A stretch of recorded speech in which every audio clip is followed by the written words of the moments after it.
fait peur, non? Si, ça fait peur. On vit dans le danger nuit et jour et personne ne le sait.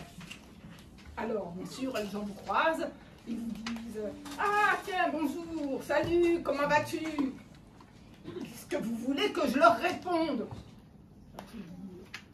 Ça va bien. Très bien, merci. Seulement, si je leur disais que, par exemple, mardi, en allant au bureau, j'ai vu sur un petit carton accroché dans le hall, la concierge est dans l'escalier. Je jette un œil. Elle n'y était pas! Ça fait peur, non? Alors, si je leur disais, mais je les vois d'ici, ils me diraient, mais écoute, t'exagères, ça va pas, c'est dans ta tête. Quoi dans ma tête? Quoi dans ma tête? Qu'est-ce qu'elle a à ma tête? C'est comme quand je passe au carrefour de la Libération dans ma voiture et que c'est à moi de passer. Tac! Le feu se met au rouge. Alors c'est dans ma tête ça aussi peut-être?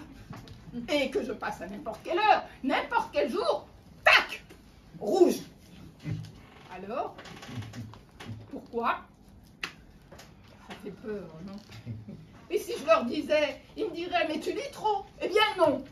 Justement, je ne lis plus. Plus un mot, plus une ligne, rien du tout. La dernière fois que j'ai lu un livre, c'était dans le train. Je me rendais à Stuttgart, en Allemagne.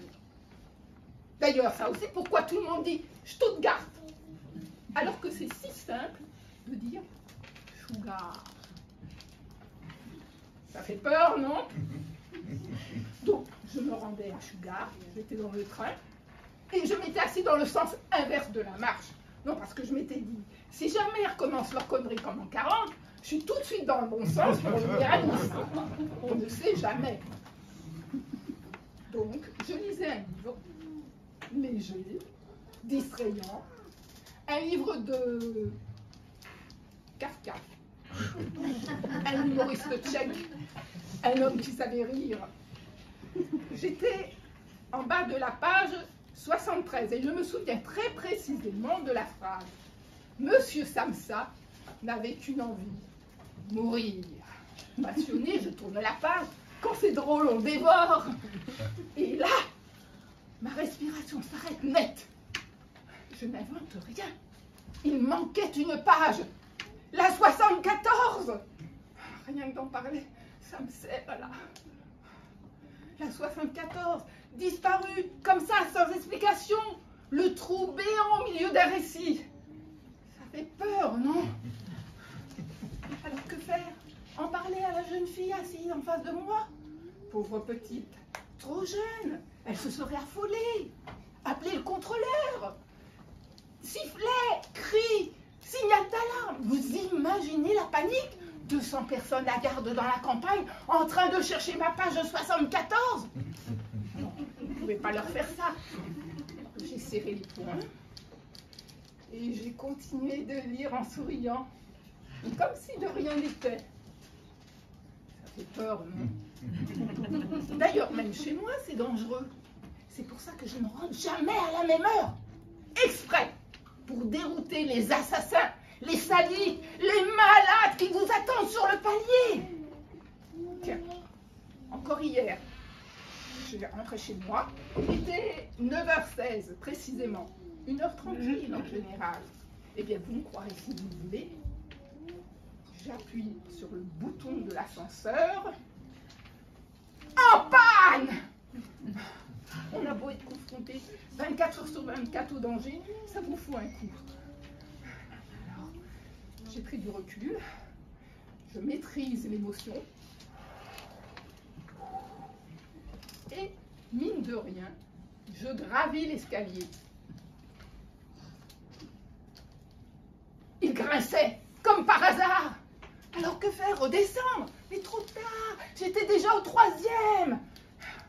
Alors, je prie sur moi, je continue. Mes clés, j'ouvre la porte, et là, en un éclair, une illumination. Ne pas allumer. Une certitude, un pressentiment. Il est là, chez moi. Il m'attend. Qui ça? L'assassin! Celui qui m'a volé ma page 74! Celui qui fait passer le feu rouge! Celui qui a tué la concierge! Il est là chez moi, j'en suis sûre.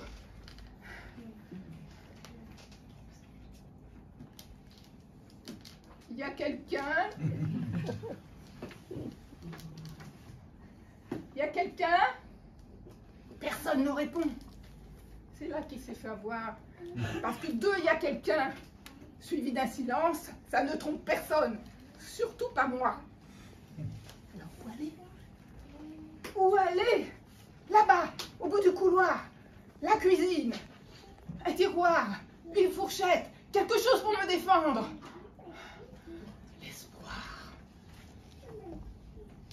J'avance sur la moquette à tâtons. La moquette crie à la lune. Ah! Ah! Une chaise! Elle tombe. Oh, oh. Le salaud, il a tout prévu, même les pièges. Je continue. Plus que 50 cm. 20. 10. J'agrippe la poignée. Sauvé. J'ouvre la porte de la cuisine.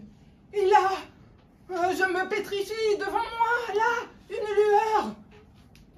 La porte du frigo.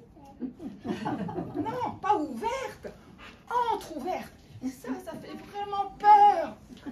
Mais si je leur racontais ça, ils me diraient, dans le compartiment à viande, le sang, ça les attire. Il est là dans le frigo, j'en suis sûre. Je l'entends respirer derrière les entrecôtes. Ça fait peur, non? Oui.